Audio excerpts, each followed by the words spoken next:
Shalom, selamat pagi Bapak Ibu Saudara yang terkasih di dalam Tuhan. Mari sebelum kita mendengarkan renungan suling pada pagi hari ini, kita berdoa terlebih dahulu. Mari kita bersatu di dalam doa. Mengucap syukur Tuhan untuk kasih dan kemurahan-Mu. Terima kasih untuk nafas kehidupan yang masih boleh kami nikmati hingga pagi hari ini. Tuhan, sebentar lagi kami akan mendengarkan firman-Mu. Bukalah setiap hati dan pikiran kami untuk kami dapat mendengar dan menerima firman-Mu. Kiranya firman-Mu pada pagi hari ini dapat menjadi berkat dan kekuatan bagi setiap kehidupan kami. Kami mau menyerahkan kehidupan kami sepenuhnya ke dalam tangan kuasa-Mu. Haleluya, amin. Renungan suling 28 Juni 2022. Nats renungan pada pagi hari ini terambil dari 2 Timotius 2 ayat 14-26 dengan judul Bukan Sembarang Pekerja. Usahakanlah supaya engkau layak di hadapan Allah sebagai seorang pekerja yang tidak usah malu, yang berterus terang memberitakan perkataan kebenaran itu. 2 Timotius 2 ayat 15. Sewaktu melamar pekerjaan, seseorang pasti menyerahkan kurikulum vitae atau CV ke perusahaan. CV tersebut biasanya berisi biodata diri, latar belakang pendidikan, dan pengalaman pekerjaan. Bukan rahasia lagi apabila perusahaan cenderung mempertimbangkan pelamar dengan latar belakang yang baik dan pengalaman kerja yang mumpuni. Ya, setiap perusahaan sudah pasti memiliki kualifikasi yang harus dipenuhi oleh setiap calon karyawan.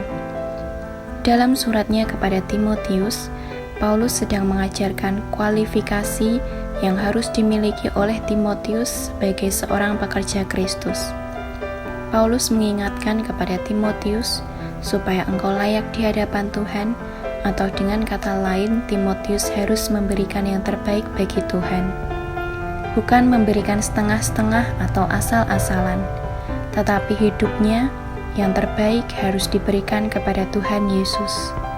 Apa yang Yesus percayakan kepadanya haruslah dipakai dengan maksimal untuk memuliakan Tuhan.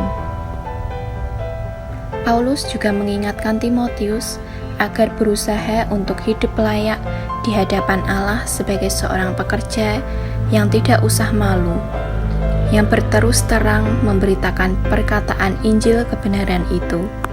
Tentu saja sebagai seorang pekerja Kristus akan ada tantangan, tetapi jangan pernah berhenti. Tetap harus memberikan yang terbaik. Timotius harus mempertanggungjawabkan kehidupannya di hadapan Tuhan. Begitu juga dengan kita. Sebagai orang yang telah menerima anugerah keselamatan dari Tuhan, kita perlu memberikan hidup kita sepenuhnya untuk Tuhan. Saat bekerja, kita bekerja untuk Tuhan. Saat hidup dalam pernikahan, kita mempersembahkan pernikahan untuk Tuhan. Saat melayani Tuhan, kita tidak mencari kepentingan sendiri, tetapi sepenuhnya untuk Tuhan. Biarlah seluruh aspek hidup kita gunakan sepenuhnya untuk Tuhan secara maksimal. Lihatlah kepada Tuhan Yesus yang sudah memberikan seluruh hidupnya untuk kita, bahkan sampai menyerahkan nyawanya di kayu salib.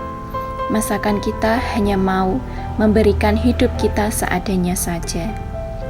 Syarat menjadi pekerja Kristus ialah memiliki kehidupan seperti yang Tuhan mau. Pokok doa pada pagi hari ini, berdoa untuk rencana HUT ke-50 GBI Salatiga dan rencana pentahbisan Pendeta Muda Samuel sebagai pendeta pengantar Injil. Untuk panitia, acara, kebutuhan dana, semuanya Tuhan siapkan. Sekian renungan pada pagi hari ini. Tuhan Yesus memberkati.